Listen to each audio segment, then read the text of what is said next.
છત્રીવાળો super hero. દરેક બાળક માટે તેના પિતા એક સુપર હીરો હોય છે, પણ 8 વર્ષના આરવ માટે તેના પિતાએ ખરેખર વીરનું સુપર હીરોનું રૂપ ધારણ કર્યું. મોંઘી કાર વગર, કોઈ કેપ વગર, માત્ર એક છત્રી અને એક વચન સાથે.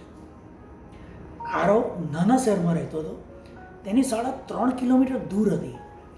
ચોમાસામાં દિવસોમાં એ જે માર્ગ પર જતો એ માર્ગ કાદવ ભરેલા નદીમાં બદલાઈ જતો.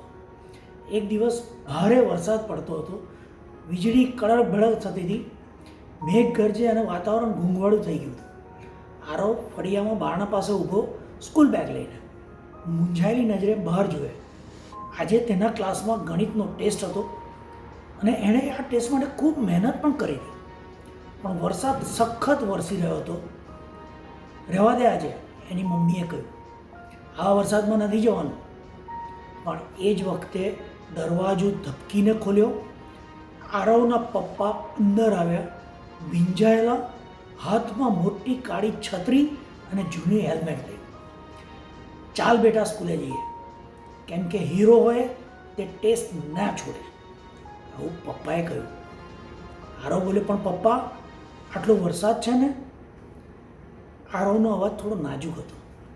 પપ્પા હસ્યા અને બોલ્યા, તને કહેલું છે ને કે જ્યારે પણ વરસાદ કે તોફાન કંઈ પણ આવશે ત્યારે તું એકલો નહીં હોય, તારા પપ્પા તારી સાથે હશે. અને પછી તો બંને નીકળ્યા. આરવ પપ્પાની પીઠ પાસે બેઠો, એમના જૂના રેઇનકોટમાં છુપાઈ ગયેલો બાઇક પર. રસ્તા પર પાણી વહેતા હતા, કાદવ ઉડતા. પપ્પા એક હાથથી બાઇક ચલાવે, બીજા હાથથી છત્રી પકડી આરવને ઢાંકે. તેમને આવા વરસાદમાં આ રીતે જતા જોઈ લોકો અચંબિત થતા કે વરસાદમાં ભીંજાતો બાપ પોતાનો દીકરો ભીંજાઈ ન જાય તે માટે આખો ભીનો થવા તૈયાર. બંને શાળાએ પહોંચ્યા.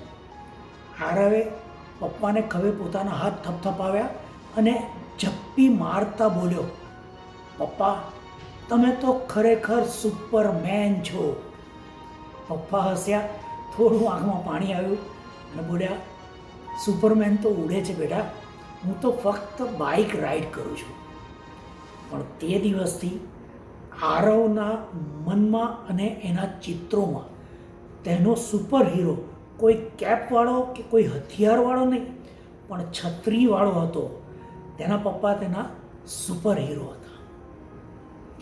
એક પિતા જ્યારે બાળકના ભવિષ્ય માટે કંઈ પણ સહન કરે છે, વરસાદ, કાદવ, તોફાનો, મુશ્કેલીઓ, અને એટલે પપ્પા એ આપણા બધાના સાચા સુપર હીરો હોય છે.